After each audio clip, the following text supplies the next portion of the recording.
ഒരു പെണ്ണുണ്ട്. 5 അടി പൊക്കം, മെലിഞ്ഞ ശരീരം, നല്ല വെളുത്ത നിറം, നീണ്ട മൂക്ക്, മനോഹരമായ കണ്ണുകൾ, ദാ ഇത്രയും മുടിയുണ്ട്. അസലായിട്ട് പാടും, ഡാൻസ് ചെയ്യും, അഭിനയിക്കും. അങ്ങനെ എടുത്തി മതിയോ? മതി, അത് മതി.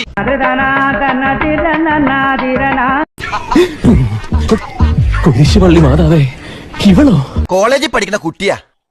ഈ നാട്ടിൽ അല്പമെങ്കിലും വിവരവും വിദ്യാഭ്യാസം ഉള്ളത് അവൾക്കാ. അവള് വിചാരിച്ച നിന്നെ സഹായിക്കാൻ പറ്റും. ആരത്? കറുപ്പയ്യസ്വാമിയുടെ മകളാ.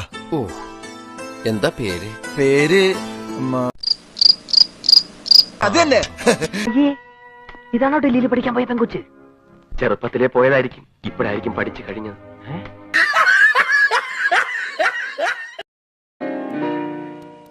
വനിതകളെ, പുരുഷന്മാരെ, ജന്മദിന അപ്പം മുറിക്കുവാൻ സമയമായി. എല്ലാവരും സമീപത്തേക്ക് വരിക. സന്തോഷ ജന്മദിനം കുട്ടിക്ക്, സന്തോഷ ജന്മദിനം കുട്ടിക്ക്, സന്തോഷ ജന്മദിനം.